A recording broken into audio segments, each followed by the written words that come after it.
The परीक्षा academy में आप सभी का स्वागत है। आज का विषय है भारत की पर्वत प्रणालियां। भारत की पर्वत प्रणालियां।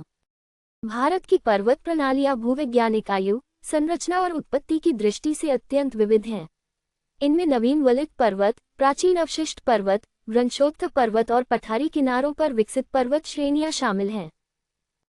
भारत की प्रमुख पर्वत प्रणालियों को व्यापक रूप से हिमालयी पर्वत प्रणाली, प्रायद्वीपीय पर्वत प्रणाली और उत्तर पूर्वी पर्वतीय प्रणाली के रूप में समझा जा सकता है। हिमालयी पर्वत प्रणाली भारत की सबसे नवीन और ऊंची पर्वत प्रणाली है। इसके विस्तृत वर्गीकरण और श्रेणियों के अतिरिक्त इसकी प्रमुख विशेषता अत्यधिक ऊंचाई, तीव्र ढाल, गहरी घाटियां और सक्रिय भूगर्भीय संरचना है। हिमालय आज भी विवर्तनिक रूप से सक्रिय है, इसलिए इस क्षेत्र में भूकंप, भूस्खलन और भूगर्भीय अस्थिरता अपेक्षाकृत अधिक पाई जाती है। हिमालय के पूर्वी विस्तार में पर्वत श्रेणियां देहान के निकट दक्षिण की ओर मुड़कर उत्तर पूर्वी पहाड़ियों का निर्माण करती हैं।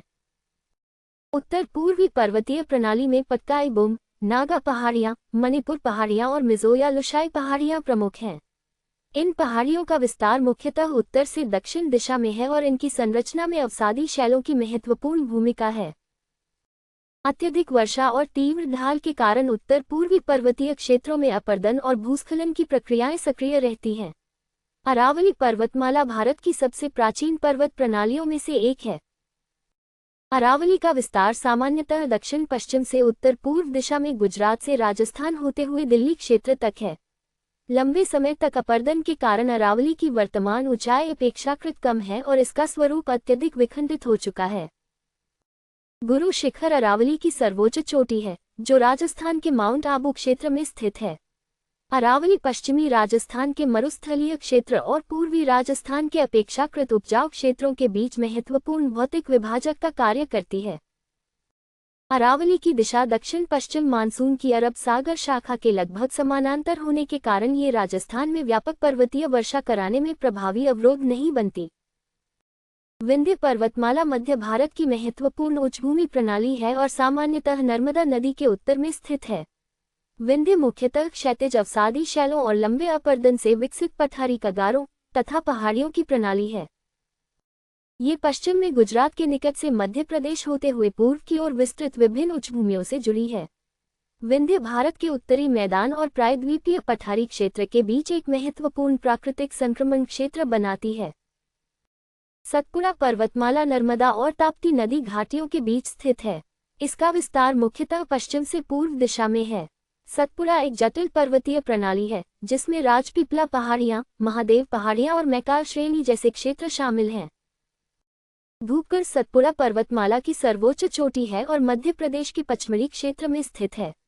नर्मदा नदी विंध्य और सतपुड़ा के बीच ब्रंश घाटी से पश्चिम की ओर प्रवाहित होती है।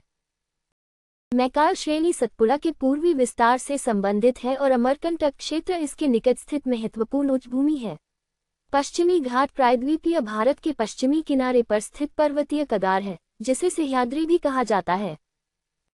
ये ताप्ती घाटी के दक्षिण से महाराष्ट्र, गोवा, कर्नाटक, केरल और तमिलनाडु तक विस्तृत है।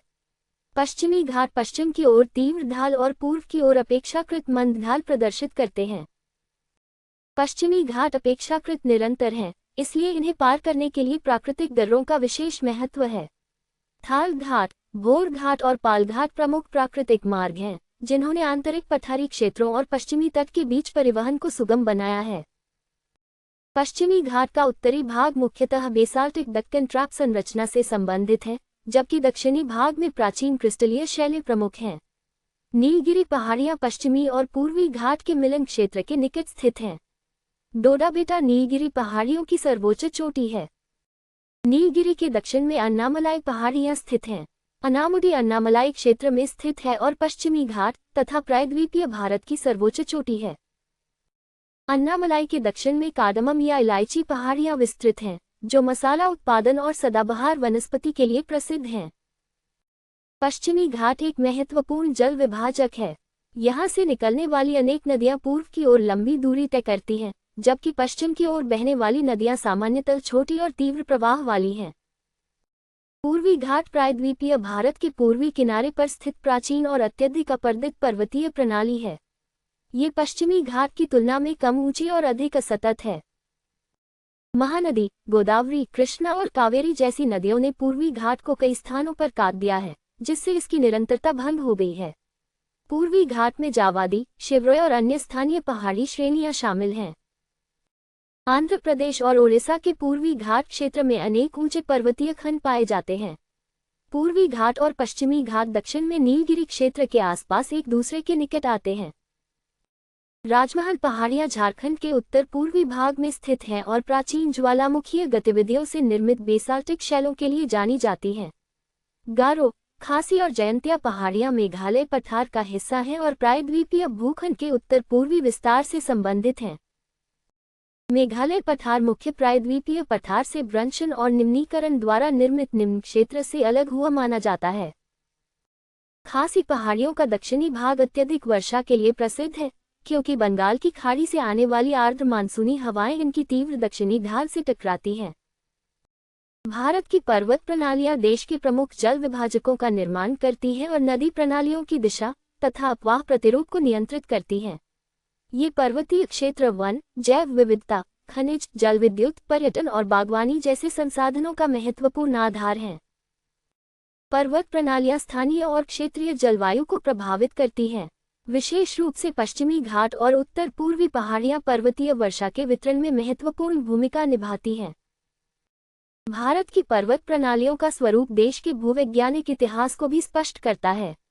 उत्तर में नवीन और सक्रिय हिमालय तथा दक्षिण में अत्यंत प्राचीन और अपर्दित प्रायद्वीपीय पर्वत भारत के भूगर्भीय विकास के दो अलग चरणों का प्रतिनिधित्व करते हैं। हमसे जुड़ने के लिए आपका बहुत बहुत धन्यवाद।